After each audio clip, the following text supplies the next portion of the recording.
Welcome to Leadership Sovereignty, the podcast. I'm your host, Terry Baylor, along with Ralph Owens, and today we'll discuss feedback versus constructive criticism, owning the outcome, getting better, and building trust, defining your core values and beliefs, the characteristics of who you are, and building a strong narrative. Enjoy the show. Okay, but so what about the career journey, right? Talking about where you came from to where you are, right? Terry and I talked about, the time that we spent in. We've worked in multiple jobs together, but in that one particular one, you have to be able to tell the journey that you've taken in your career. Maybe you were someone who was just passionate about technology and you got a job working for a community college, right? And then from a community college, you got a job working for a bank or something like that, or be able to tell your career journey. Any thoughts about that, Terry?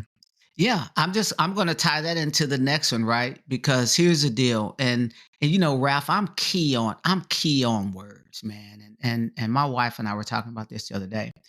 Not structured criticism, but constructive criticism. I'm like, man, I don't want to be criticized, but you can give me some feedback. Here's why that's important to me. And I'm going somewhere with this. Mm-hmm. Anytime that you feel that you've been criticized, very seldom are you coming out of that situation. It could be all dead true. Mm-hmm. Mm-hmm. But if it's given in a tone of criticism, you can call it constructive criticism. And so the reason they do that is because they consider it's true. It's the truth, right? It's the truth. So I believe if we use the framework of feedback, yes, that's a total different, it's a total different framework on how that exchange is going to go. Because if I'm giving you feedback, the connotation is I'm helping you get better. Yes. If I'm giving you criticism, no matter what kind of it is, it implies that somebody's telling you that you're wrong. Exactly. And you're not building me. So I say that to say this, right? Along our journeys, this goes into the next point. There have been things that we could have done better. Here's the number one thing. And I was at an event the other day, man, and I need to get this guy's name. I need to get his name. But I was at an event with Liz down at the Houston Astros Youth Academy. And this guy used to be an owner of the Astros, part owner of Astros. African-American gentleman. And he said he had a coach that told him this and it changed his life. And he was on the football field. He had missed some assignment. And he said he don't even remember what he said to the coach, but he remembered what the coach said to him.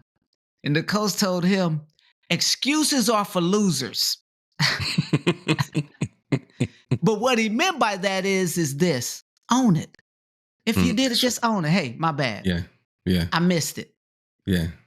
And so I say that to say in our careers, we all have had a moment that we could have done something different, said it differently, performed it differently, prepared differently, but own that so it can make you better.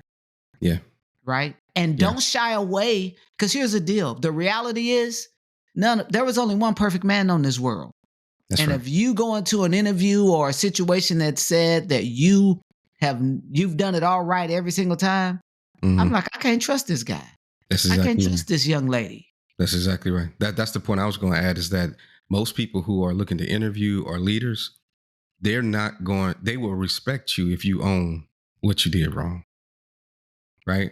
There's a level of respect that comes along with that.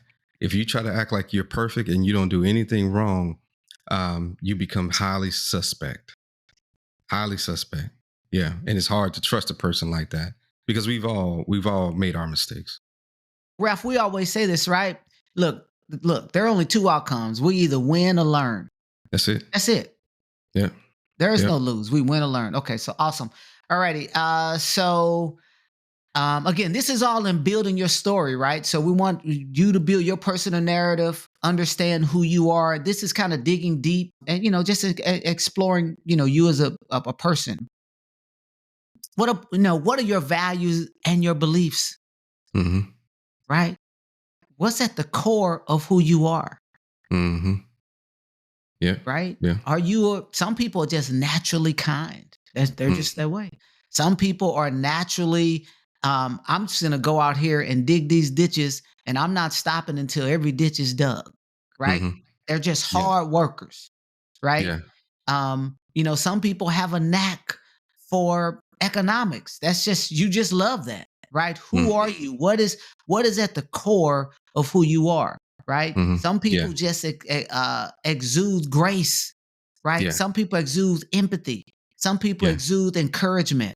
I think it's important to note here that we're not talking about you saying that you are a diehard Republican or Democrat. That's not what we're saying. What we're saying is your characteristics. I love to be kind. I love to help people. I'm a hard worker. I have a hard work ethic. That's not to say that you can't share your Christian belief, but you want to do it in such a way that that you're articulating the behaviors that you do as a Christian, right? Right, because the workplace is really one of the ultimate stages for ministry, right? But it's based on how you live your life, not based on the label that you wear on your chest, right? So just trying to make sure that when we talk about values and beliefs, we're really talking about the characteristics and of who you are as a person and the things that you like to believe in, not necessarily affiliations that you're in, because that could cause problems for you. Ralph, I think that's a great call out, right? What do you believe, right? Because here's what we do know. What you believe, I love this too. I love this. I've read this in so many books. I've heard so many folks who speak on development and, creating your framework for your life. Your belief system is what drives your actions. That's good. What you believe, right? I read a book that it's and the title, matter of fact, I need to pull it off the shelf. I want to make sure I say it right. Here it is right here. Hold on, let me grab it. Mm-hmm. All right, here it is right here. The Power of Right Believing. Mm-hmm. Right believing, he says, will lead you to right thinking. Mm-hmm. So good. what you believe, man, is going to drive your actions, right? Mm-hmm. And I want to throw this book out there, man. 7 Keys to Freedom from Fear, Guilt, and Addiction. Mm-hmm. The Power of Right Believing. So, yeah, your belief system drives everything that you do. Mm-hmm. That's good. That's good. So going on to the next point there. Again, this is all in building your narrative. What are your future aspirations? Where is it that you want to go in life? Leaders want to know that you're driven to go higher and to be better, and not just to be stagnant, right? So including your future aspirations is important. Who are your role models? Who is someone that you admire and how they've influenced your personal and professional life, right? Again, this all ties back into telling a great personal narrative, right? Terry talked about his parents and how their lives, and the example that they gave helped to drive, who he is. Thank you for being with us today on Leadership Sovereignty. Stay connected with us on X, formerly known as Twitter, and on Instagram by searching for Leadership Sovereignty. And just like this podcast, let's all collectively grow as we go. God bless.